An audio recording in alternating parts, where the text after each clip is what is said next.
Hello friends, नमस्ते। मैं पूनम मिश्रा आपके अपने YouTube channel education and more पर आप सबका हार्दिक स्वागत करती हूं। फ्रेंड, जैसा कि आपको पता है कि हर दिन हम आपके सामने एक नए टॉपिक के साथ उपस्थित होते हैं और आज का मेरा टॉपिक है जो कि 2 अक्टूबर पर आधारित है। और आज 2 अक्टूबर है। 2 अक्टूबर को हम गांधी जयंती के रूप में मनाते हैं। इसके अलावा आज ही के दिन पूर्व प्रधानमंत्री लाल बहादुर शास्त्री जी का भी जन्मदिन है। और आज मैं अपने इस चैनल के माध्यम से इन 2 महान आत्माओं को कोटि कोटि प्रणाम करती हूँ, जिनकी शिक्षाओं को हम अपने जीवन में उतारने का पूरा प्रयास करते हैं। आज हम भी महात्मा गांधी के दर्शन से बहुत ज़्यादा प्रभावित हैं। अतः मौजूदा महामारी के समय में गांधी जी के अनुभव को आप लोगों के सामने मैं साझा करना चाहती हूँ, जो उन्होंने जोहान्सबर्ग में प्लेग की महामारी के दौरान किया था। जब मैं आज के समय में यह देखती हूँ कि वर्तमान सरकार भी उसी प्रकार इस महामारी को हटाने के लिए वैसे ही उन बिंदुओं पर कार्य कर रही है जैसे कि गांधी जी ने उन दिनों किया था। आज मैं उस घटना का अपने इस चैनल के माध्यम से आप लोगों को एक संक्षिप्त विचार आप लोगों के सामने प्रस्तुत करना चाहती हूँ और बताना चाहती हूँ कि यह घटना उस समय की है जब जोहान्सबर्ग में गांधी जी 1904 में रहते थे और वह वहाँ पे भारतीयों का मुकदमा म्यूनिसिपैलिटी के विरुद्ध देख रहे थे।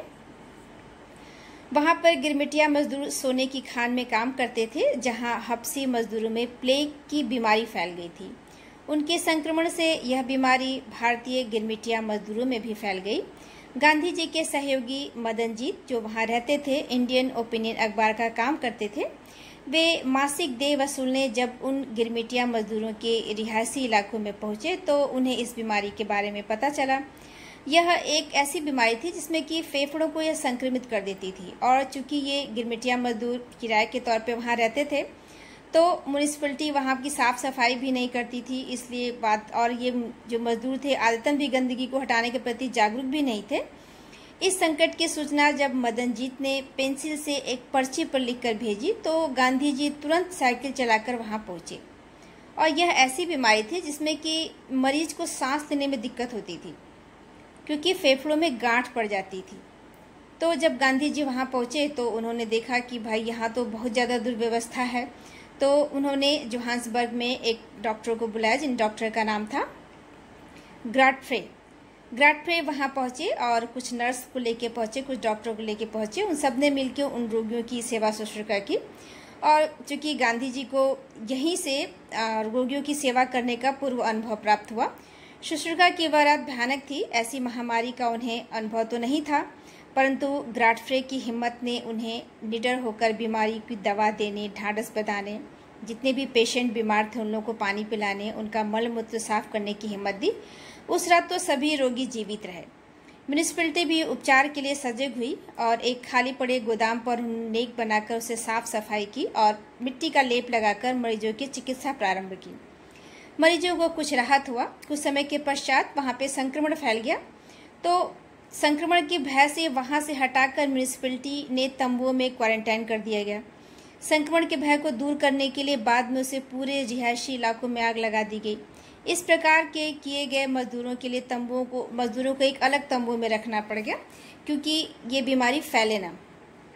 और तंबुओं में जो मजदूर रहते थे वो अपने बहुत असहज हो रहे थे, परंतु गांधी जी उनके बीच खेल कूद तथा अन्य प्रकार से समझा बुझाकर उनका मनोबल बढ़ाते रहे।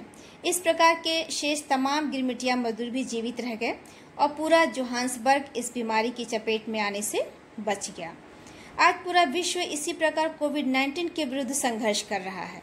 भारत ही नहीं वरन पूर्ण विश्व इस समस्या से ग्रसित है और उस समय में गांधी जी ने इन प्रयोगों को सभी अपना रहे हैं। प्रकृति के दोहन की भूल को स्वीकार कर रहे हैं। हो सकता है कि आने वाली दुनिया इस अनुभव को से प्राकृतिक संपदा के संरक्षण और जागरूक होकर संरक्षण में अपने दायित्व का निर्वाह करे। जिस प्रकार से उस समय महात्मा गांधी जी ने जोहान्सबर्ग में प्लेग की बीमारी में से परेशान मजदूरों की सहायता की, उसी प्रकार वर्तमान समय में हमारे देश के प्रधानमंत्री नरेंद्र मोदी ने भी स्वयं के अनुभवों को गांधी जी की शिक्षा के साथ एकीकृत करने में सफलता पाई है। वह एक ऐसे प्रभावशाली घोषणा पत्र का निर्माण करने में सक्षम हुए हैं जो गरीबों को सशक्त बनाने एवं उनकी गरिमा की भावना पैदा करने पर केंद्रित है। प्रधानमंत्री द्वारा शुरू किया गया स्वच्छ भारत अभियान का दर्शन महात्मा के जीवन सिद्धांतों पर ही आधारित है। जिस प्रकार महात्मा गांधी साफ सफाई के प्रति बहुत ज़्यादा जागरूक थे, उसी प्रकार वर्तमान समय में प्रधानमंत्री नरेंद्र मोदी ने स्वच्छ भारत अभियान के सफल कार्यान्वयन के लिए भारत के सभी नागरिकों से इससे जुड़ने की प्रधानमंत्री की अपील ने इसे एक जन आंदोलन में परिवर्तित कर दिया है। इस अभियान के तहत प्रधानमंत्री स्वच्छता के आकांक्षी विचारों को आत्मसम्मान और गरिमा के साथ जोड़ने में सफल हुए हैं। प्रधानमंत्री हमारे देश के प्रधानमंत्री नरेंद्र मोदी जी ने पिछले 6 साल की नीतियों और हालिया कानूनों ने शास्त्री जी के जय जवान जय किसान के नारों को भी अधिक तर्कसंगत बनाया है।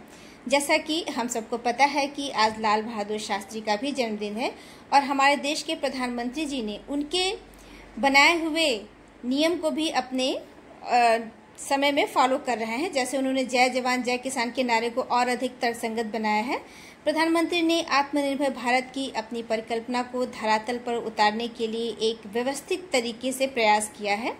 संसद सत्र के दौरान उन्होंने एक ऐसा कानूनी ढांचा बनाया जिसका एकमात्र लक्ष्य किसान समृद्धि है। वर्तमान सरकार से पहले की सरकारें भी गांधी जी के संदेश से प्रेरणा लेती थीं, लेकिन किसी भी प्रधानमंत्री ने गांधी जी के संदेश को आज के संदर्भ में अखिल भारतीय पैमाने पर धरातल पर उतारने में का प्रयत्न नहीं किया है। यदि आपको मेरा यह विचार 2 अक्टूबर पर महात्मा गांधी और लाल बहादुर शास्त्री के बारे में अगर आपको अच्छा लगा हो तो कृपया मेरे चैनल को लाइक करें एंड सब्सक्राइब करें। धन्यवाद।